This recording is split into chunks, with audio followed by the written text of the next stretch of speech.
Hi everyone, this is Stephen Flores. I am an essay coach at Hello College. This is my fifth season, and I'm also a professor in the Honors College at UW-Milwaukee. And today I'm here to talk to you about one of my favorite essays, the Why This College essay. Right off the bat, I think we've got to consider the importance of the Why This College essay. So, oftentimes when we think about college essays, full stop, we think about the Common App personal statement. And that's what a lot of students perseverate on because that is the essay that goes to every school. However, equally important from the university's perspective is the Why Our College essay or the Why University essay.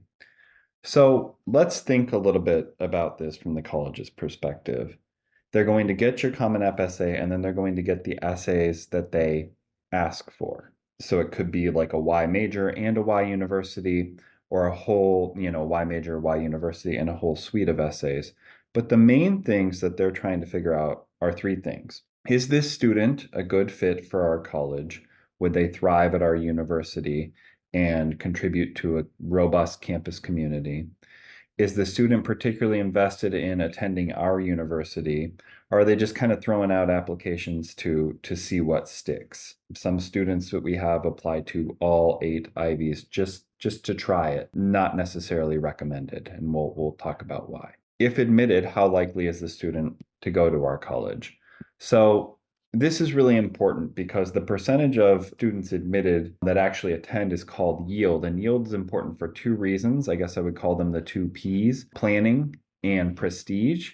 So universities obviously want to have an accurate prediction of how many students they admit are going to attend so they can plan for things like budgets, housing, orientation events, etc. It's really important for them to kind of right size their yield is what they call it. And the second thing is kind of the dark underbelly of college admissions, but high yield and low acceptance means a lot of prestige, right? So if you have Harvard and Yale both admitting 4% of people, but 75% of the people that get in go to Harvard and only 50% go to Yale, well, then all other things being equal, Harvard is a tad more prestigious than Yale. So what does this mean to you? You might think this is university politics. What do I care? Well, as a student, this is really important. And as an essay writer, this is really important because it is up to you to show that you are a good fit for University X and that you know the difference between them and their competitors, University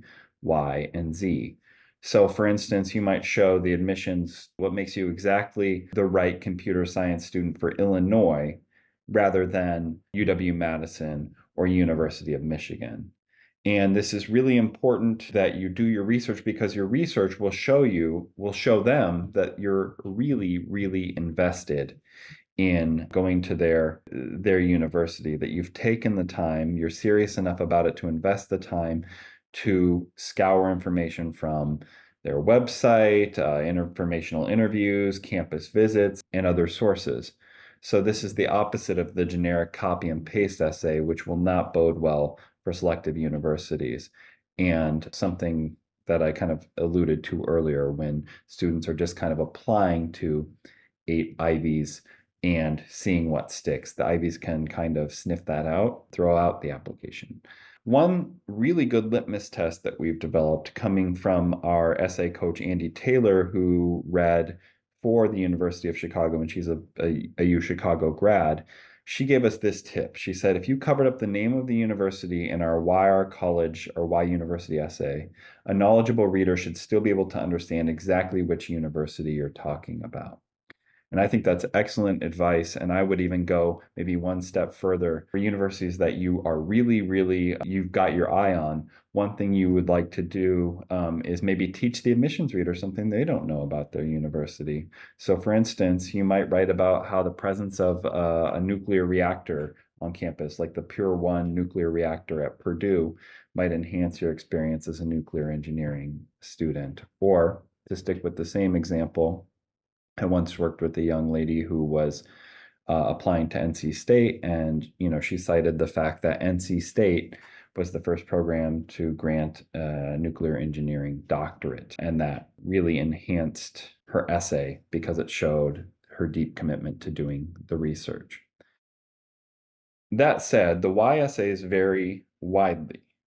And my piece of advice to you would be to start with the most expansive why essay first, because that will kind of give you a lot of room to develop your ideas that you can then pare down and pare down for the more restrictive essays. So for example, University of Wisconsin has a 650 word why Wisconsin essay in which you're supposed to talk about all the elements of attending Wisconsin, whereas some schools have really terse 100-word why major essay, and then they'll say why Purdue, for example, or Illinois essay, I believe, is like 150 words each, and it's why major one and why major two. So starting with that more expansive view and then trimming down is my recommendation to you. That said, with so much variance, I think it's really helpful to have kind of a schema or a draft for the Y University essays and how those work. So I'm going to share with you my checklist that I think is really helpful that I use with students here at Hello College. Okay, so here we have the Y University checklist, and the important thing to notice right off the bat here is the way this graphic is arranged in a series of concentric circles. Sometimes I tell my students to think about these as kind of Russian dolls, but the main thing is that the shorter the essay, the less of these circles you're going to be able to cover, and the longer the essay, the more you're going to be able to cover. So, for example, the 650 word Wisconsin essay, you will likely be able to cover these in quite a bit of detail. The second thing to think about is kind of see in your mind's eye maybe a pie chart of how you'll spend your time at university. And that is what you want your essay to roughly reflect. I mean, football games and sorority rushes and all that stuff are great, but it's not exactly painting a picture of an excellent student in the mind's eye of your admissions reader. So you want the time you spend covering things in your essay to roughly mirror the time you're going to spend at the university. So we start off with the curriculum, gen eds, required courses, electives, and research opportunities that you're excited about.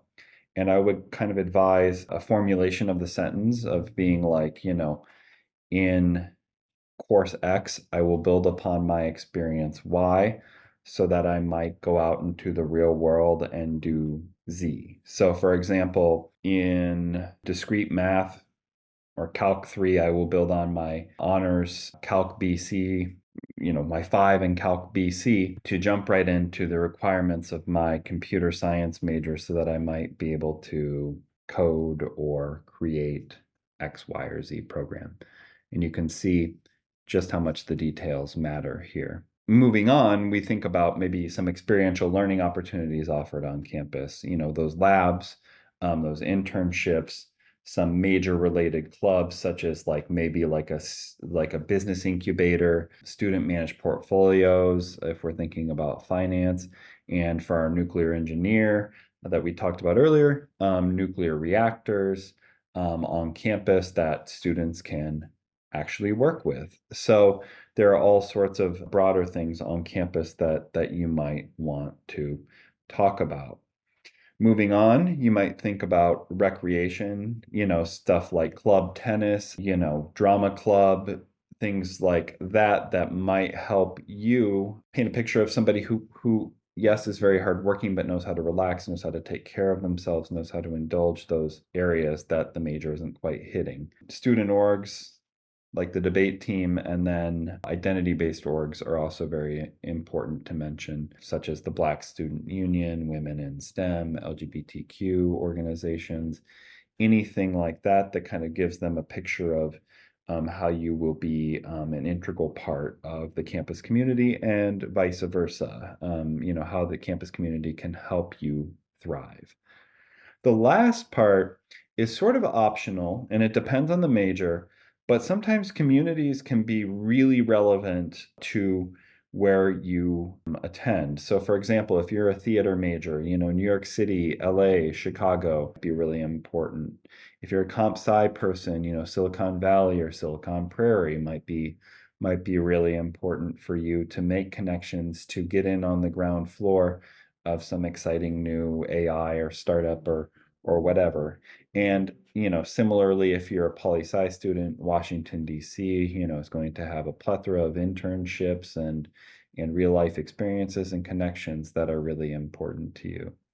Other majors, maybe not so much. Some students will talk about the seclusion and the kind of cloistered nature of liberal arts campuses, like, say, Bard, but also the proximity to the city. So, you can kind of feel that one out and see if it's relevant, see if you have time. But I would say that unless it's really pressing, I wouldn't spend too much time on those topics. So, that is about it. Don't feel that you need to cram everything into a very short essay, but this is just kind of a checklist that is here for you to help you run through and think about all the things you possibly could cover. And through practice, you're going to use your best judgment and find out the things you actually should cover and what sounds good. Thank you.